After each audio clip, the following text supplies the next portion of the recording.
What's going on, everybody? I'm Jeff St. Pierre, and this is episode 119 of the Adult Education Podcast. This week, I'm speaking with Cyndie Spiegel. Thanks so much for checking out my show. If this is your first time joining the Adult Education Podcast, I sincerely hope that you like what you hear and that you stick with us. I would really appreciate it if you would take a second to leave a 5-star rating on whatever platform you're using. Also, feel free to share the show with your friends. Word of mouth is the best way to inspire some new people to check out adult education. I'd love to have some new people joining us. It's easy for all of us to get wrapped up in our daily lives, right? So much so that we forget to stop and look around. Isn't there that old phrase, we need to stop and smell the roses? I mean, it's true. There's just so much around us that we miss because we've got our heads down and we're just pushing forward. Cyndie Spiegel is here to help us have an awakening of sorts. Since the start of the pandemic, Cyndie has had a lot happen to her and her family. She's been hit with the kinds of things left and right that would easily knock anyone down on their ass. But she had to find a way to keep it together, and that's how her latest book was born. The book is called Microjoys, Finding Hope, Especially When Life Is Not Okay. So what's a microjoy? Quite simply, it's the little things. Finding an old family recipe, watching a child chase bubbles around a backyard, a friend's kindness at the right time. These are the things that help us get through the day, but maybe we don't even realize it. Cyndie's book wants to inspire us to keep our eyes open and to allow ourselves to enjoy these moments every single day. And I want to be clear, finding microjoys is different from the sort of toxic positivity, if you will, that we see all the time. You know, the people that always post things like good vibes only. Microjoys are different from that. It's okay to acknowledge the tough moments in life. Shit happens, right? But the important thing is finding the light shining through the clouds on those dark days in order to stay sane. I really enjoyed this conversation. Cyndie brought a great light and energy to our chat, and I think we uncovered a lot of great stuff here. So I hope you enjoy my conversation with Cyndie Spiegel. Hello. Hey, there she is. How are you? I'm good. I apologize. Oh, please. No worries at all. I know how crazy and wild these days can be for someone like you, so I get it.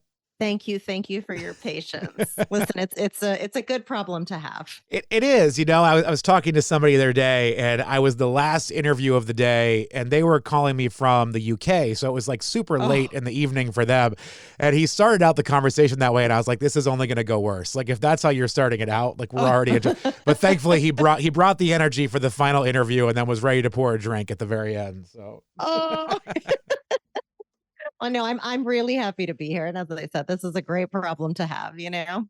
I'm so curious because I saw you were on the Today Show the other day, and I've always been so fascinated by what that would be like to be a guest on that show. I love that you saw that, by the way. You know what? It was so fast, and the background is not very nice at all. It's only nice on the set, but it was such a cool opportunity. It really was. And on Instagram, I'm actually sharing background because I'm like, you'll need to see what really goes on back here.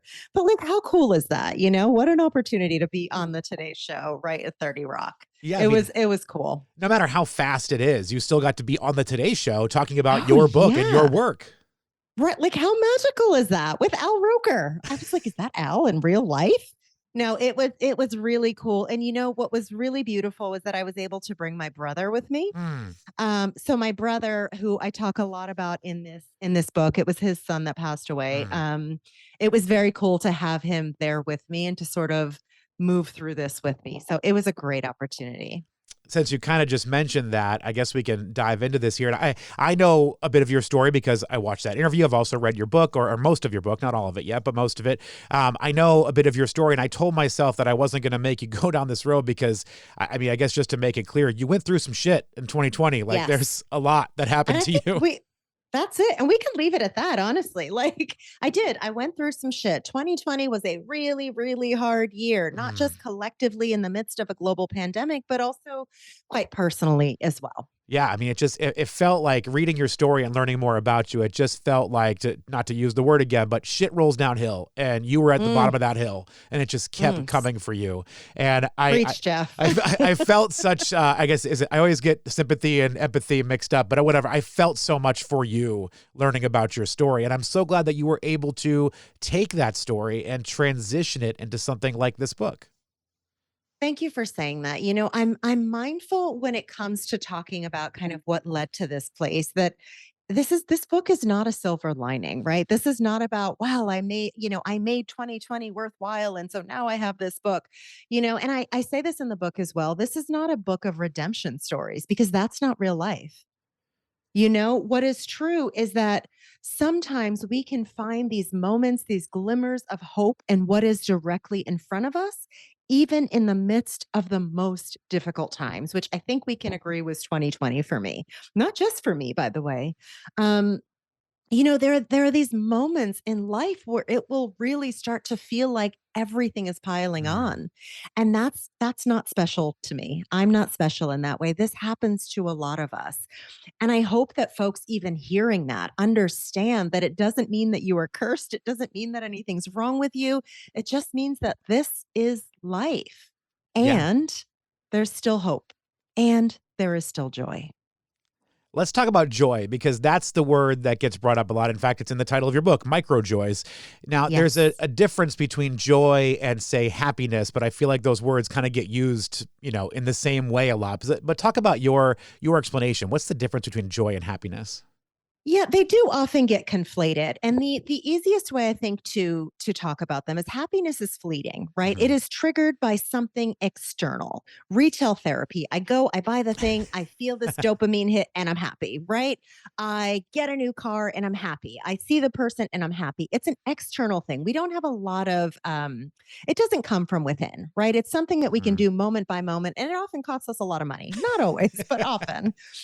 Joy, on the other hand, is more stable. It is an internal state of being in the world. And micro joys are these easily accessible moments of joy that we can experience despite our current circumstances. So many, many micro joys add up to us being joyful people, which again, that's the internal stuff. Mm. That's not fleeting. That's there day in and day out. So there's that saying, money can't buy happiness. And by your definition, it sounds like money can buy happiness. What money cannot buy is joy. That's right. That's right. Money can buy happiness. Exactly. Because it can buy it for a minute. But once that thing goes away, your happiness goes with it. All right, let's step back for just a second again. And I'm looking at my notes here and I'm realizing right now that I did not write down the name of your book from 2018, but you published a book in 2018. Can you remind me the name of that?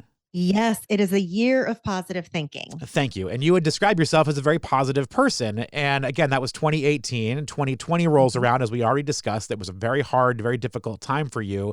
And that kind of forced you to shift a little bit of that mindset, or at least to look back at that and go, okay, there's more to just positive thinking in this life. Yeah, A Year of Positive Thinking is a beautiful book in its own right, and it has served the world in many ways. What I like to say is when I was in the midst of my hardest things, I couldn't positive think my way out of it. Yeah. Microjoys is not about positive thinking, it's about finding hope. When I was in the midst of going through the most difficult things, all I wanted was a glimmer of hope. Mhm. There was like this good vibes only mentality that our culture seems to love did not leave space for me to grieve. It didn't leave space for me to cry, for me to be angry, for me to be sad. So much so that I remember feeling like, shit, Cyndie, you wrote a book called A Year of Positive Thinking and you can't even find something to be positive about. Mm. So then I felt guilty on top of everything else. And so, really, microjoys to me was what I needed when I was in the midst of those times. I needed to know that I would be okay, not that I would go back to who I was before, but that I would somehow, one foot in front of the other, be able to move forward. Very different than a year of positive thinking. You touched on something in there that is one of my biggest pet peeves. And Cyndie, we just met, but I'm going to go ahead and share this with you. I don't like the all or nothing mentality about things. And Yeah. that's kind of what good vibes is, or the toxic positivity. It's That's just, right. it's all or nothing. You either have to be always happy or you're going to be miserable for the rest of your life. And I've never liked that. I mean, life throws you so many different pitches. Some of them are curveballs, some of them are knuckleballs, whatever it may be, that you can't always be something. Life just changes. That's it, and that was something that was so important to me. And I talk about living in the gray in Mhm. Microjoys, which is like, look, joy is not a binary. Happiness. There's no all or nothing here. This is really about understanding that we are going to experience the spectrum of life's emotions and experiences. And some of them are going to be beautiful and some are going to be fall to your knees and heartbreak. All of that is part of life.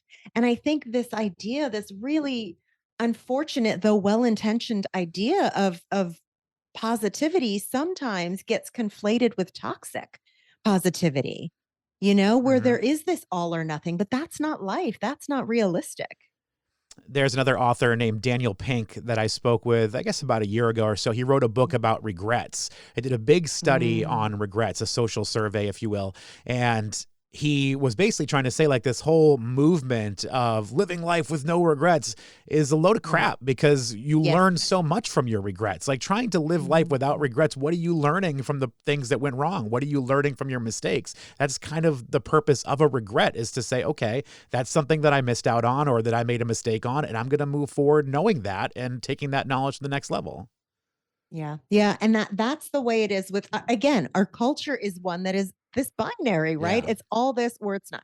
And we also have to, this idea of living life with no regrets, or this idea of like good vibes only and it's all up from here. It's like, what world do you live in? I know. What I world do know. you live in where that's actually the norm? It's like we're all trying to cheat ourselves or lie our way into believing this. It's like we can still find these beautiful moments, but we also have to acknowledge what is true. And I think that's what's so special about your story to me is acknowledgement. You acknowledge the hard things that were going on around you, and you were able to pull out the special things that were also in those same moments. Thank you for saying that. Yeah, because I wrote Microjoys in the midst of all of this. Mm. I had just recently, I think, gone through radiation by the time I signed a contract to write this book. Like life was happening. I was moving through that while writing these essays. And I often say, I could not write this same book today Mm. because there's too much distance from it.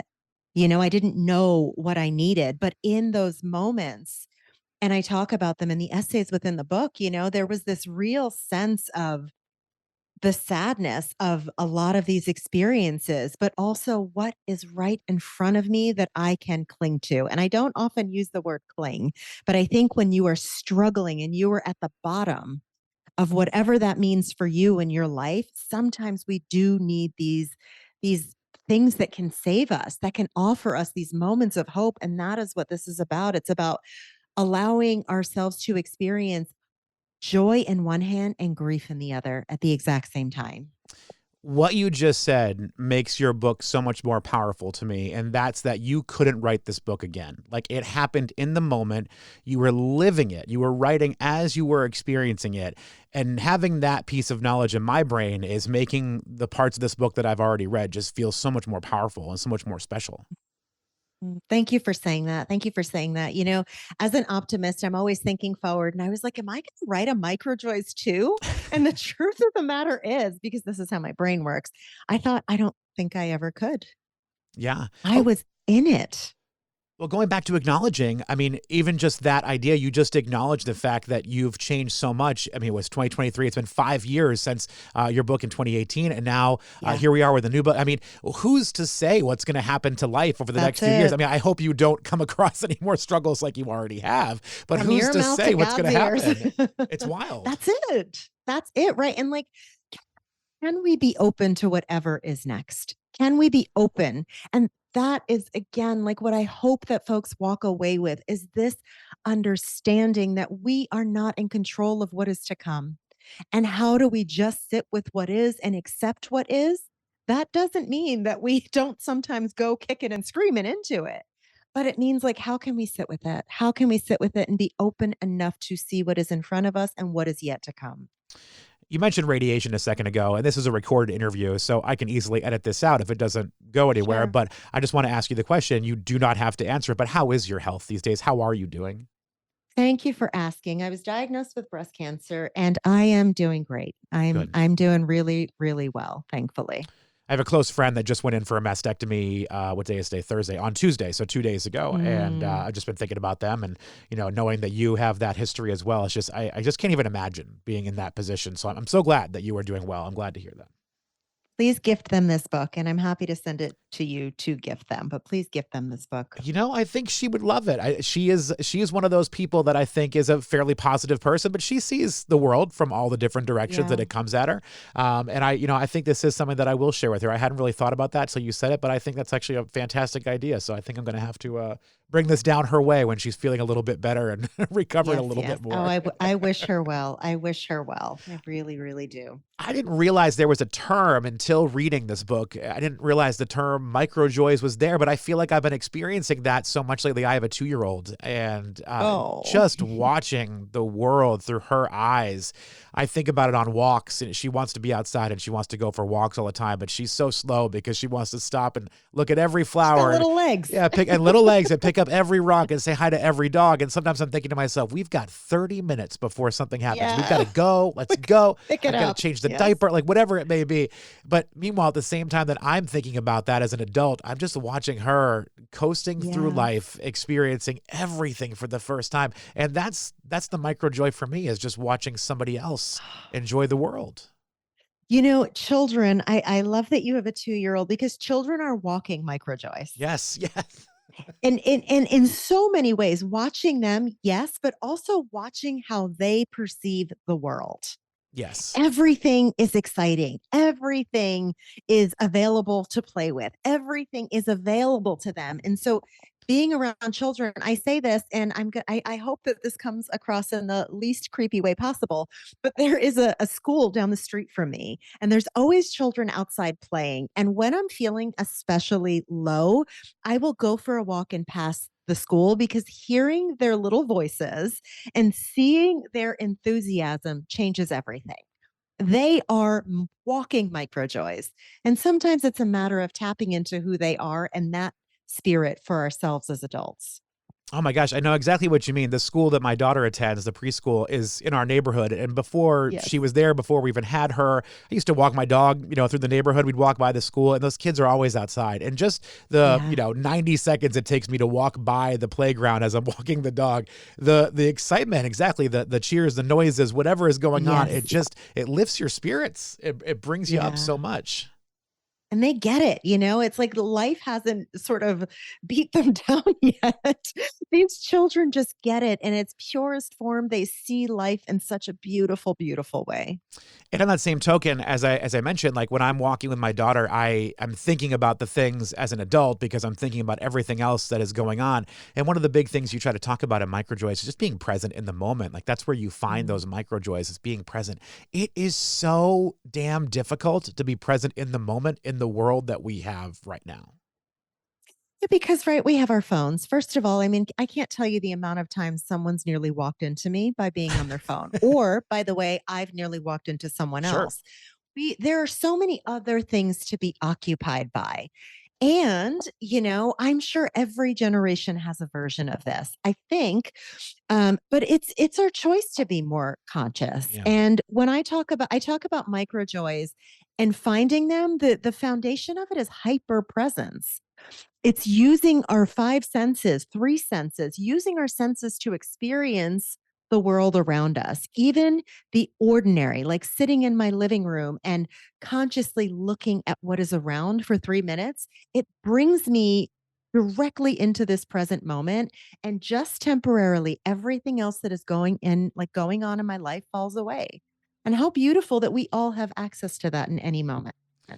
I've been consciously making an effort to not pick up my phone at times. If I'm watching a TV show, I'm not picking it up. If I'm sitting, downtime with the family, I'm not picking it up.